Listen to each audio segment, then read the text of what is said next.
Assalamualaikum warahmatullahi wabarakatuh. Alhamdulillahirobbilalamin. Wassalatu wassalamu ala asrofil anbiya'i wal mursalin wa ala alihi wa sahbihi rasulillahi ajma'in. Puji syukur marilah kita ucapkan kepada Allah Subhanahu wa taala yang telah memberikan rahmat dan nikmatnya kepada kita semua sehingga kita masih merasakan nikmat sehat sampai saat sekarang ini. Sholawat berserta salam tak lupa pula kita haturkan kepada Nabi besar kita, yakni Nabi besar Muhammad Sallallahu Alaihi Wasallam. Baiklah, pada kesempatan kali ini, izinkan saya, Leonita, dengan NIM 22029079 untuk mempresentasikan materi tentang Matematikawan Rayman untuk memenuhi tugas mata kuliah Sejarah Matematika dengan dosen pengampu Ibu Dr. Arnelis MSI.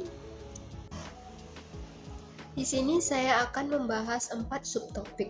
Yang pertama yaitu biografi Rayman, yang kedua ada pendidikannya, yang ketiga ada riwayat akademisi, yang keempat penemuan-penemuan Rayman. Baiklah, langsung saja kita masuk ke subtopik yang pertama, yaitu biografi Rayman. Nama lengkap Rayman sendiri adalah George Frederick Bernhard Rayman. Lahir pada 17 September 1826 di Breselens, sebuah desa dekat Danneberg di Kerajaan Hanover. Beliau adalah seorang matematikawan Jerman yang membuat kontribusi untuk analisis teori bilangan dan geometri diferensial. Beberapa dari itu memungkinkan perkembangan selanjutnya dari relativitas umum. Ayah dari Rayman sendiri bernama Friedrich Bernhard Rayman. Beliau adalah seorang pastor Lutheran miskin di Breselens yang berjuang dalam Perang Napoleon. Ibu dari Rayman sendiri itu bernama Charlotte Ebel. Beliau meninggal sebelum anak-anaknya mencapai usia dewasa. Rayman adalah anak kedua dari 6 bersaudara. Rayman memiliki sifat pemalu dan menderita berbagai kerusakan saraf. Rayman memiliki kemampuan yang luar biasa, seperti kemampuan kalkulasi dari usia dini. Tapi Rayman menderita timidity dan ketakutan untuk berbicara di depan umum. Lanjut ke subtopik yang kedua, yaitu tentang pendidikan Rayman. Pada tahun 1840, Rayman pergi ke Hanover untuk menghadiri Lyceum dan tinggal bersama neneknya. Lalu lanjut pada tahun 1842, Rayman bersekolah di sekolah menengah di Johannem Lüneburg. Di sekolah menengah, Rayman mempelajari Alkitab secara intensif, namun ia sering terganggu oleh matematika.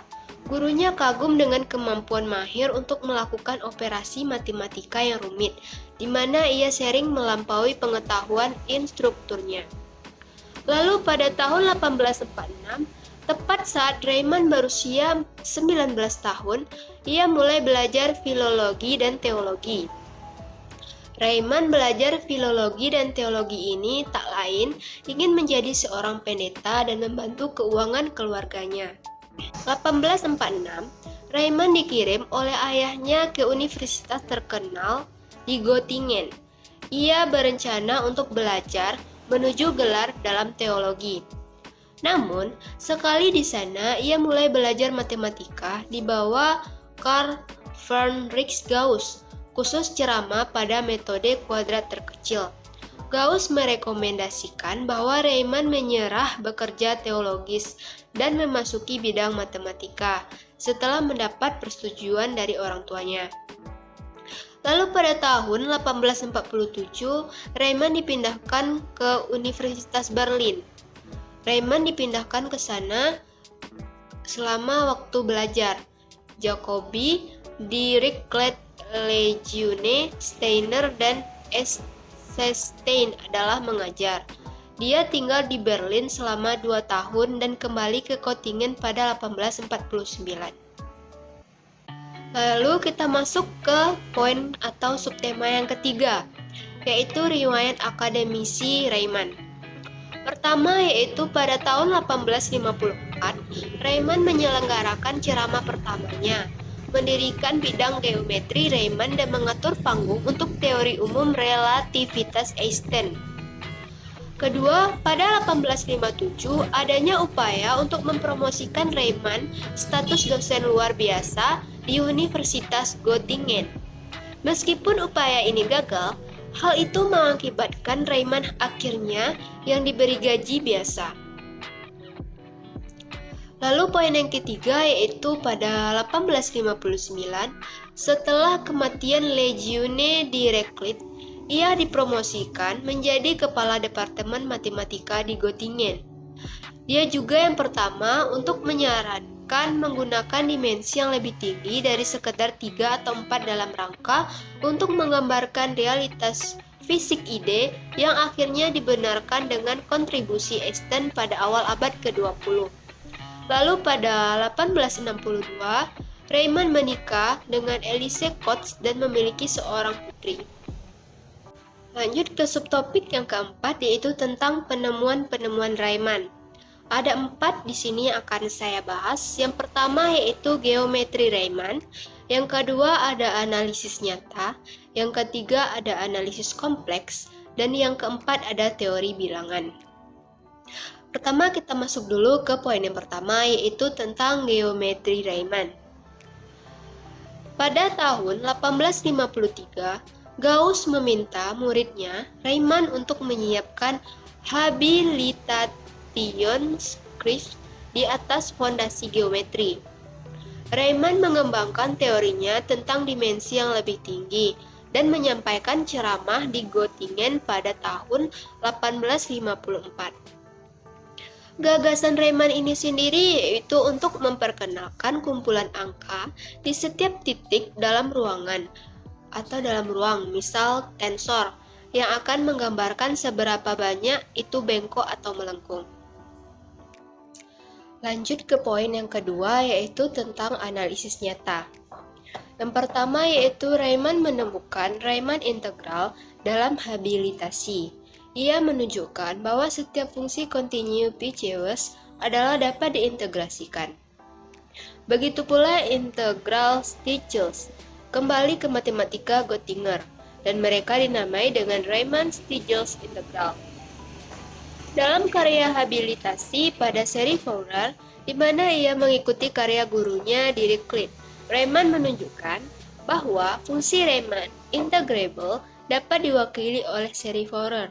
Dirichlet telah menunjukkan ini untuk fungsi kontinu, Pichewes differentiable, atau dengan demikian banyak poin yang tidak dapat dibedakan. Yang ketiga itu Riemann memberikan contoh deret Fourier yang mewakili fungsi terus-menerus hampir tidak dapat dibedakan manapun.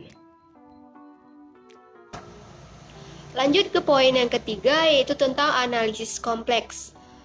Riemann membangun fondasi geometris untuk analisis kompleks melalui permukaan Riemann, yang melalui fungsi multinilai seperti logaritma dengan banyak lembar tanpa batas atau akar kuadrat dengan 2 lembar, dapat menjadi fungsi 1 ke 1. Fungsi kompleks ini sendiri adalah fungsi harmonik pada permukaan dan dijelaskan oleh lokasi singularitas mereka dan topologi permukaan. Lanjut pada penemuan yang terakhir, yaitu tentang teori bilangan. Riemann membuat beberapa kontribusi terkenal dengan teori angka analitik modern, yaitu yang pertama dalam satu makalah pendek, satu-satunya yang Riemann terbitkan tentang subjek teori bilangan. Ia menyelidiki fungsi zeta yang sekarang menyandang namanya, menetapkan pentingnya untuk memahami distribusi bilangan prima. Hipotesis Riemann adalah salah satu dari serangkaian dugaan yang dibuat tentang sifat-sifat fungsi. Yang kedua yaitu menetapkan pentingnya untuk memahami distribusi bilangan prima. Lalu yang ketiga, Riemann menemukan formula eksplisit yang tepat untuk Px melalui penjumlahan fungsi aproksimasi. Nah, itulah penjelasan tentang matematikawan Riemann, di mana tadi saya telah menjelaskan tentang biografi Rayman, pendidikan, riwayat akademisi, dan penemuan-penemuan Rayman. Nah, di sini saya menyediakan sebuah kuis, di mana di kuis ini akan ada pertanyaan-pertanyaan mengenai materi yang telah saya sampaikan. Untuk teman-teman semua, bisa menggunakan kode QR ini untuk mengakses kuisnya, atau bisa melalui link kuis di bawah ini. Dan di sini adalah daftar pustaka di mana saya menemukan sumber-sumber dari materi yang telah saya jelaskan. Mungkin hanya itu yang dapat saya sampaikan. Salah kata ataupun tindakan dalam penyampaian materi di video ini saya mohon maaf. Dan saya ucapkan terima kasih sebesar-besarnya kepada Ibu Arnelis selaku dosen pengampu mata kuliah Sejarah Matematika dan teman-teman semua yang telah menyempatkan atau meluangkan waktu untuk menonton video ini. Akhir kata saya akhiri dengan wassalamualaikum warahmatullahi wabarakatuh.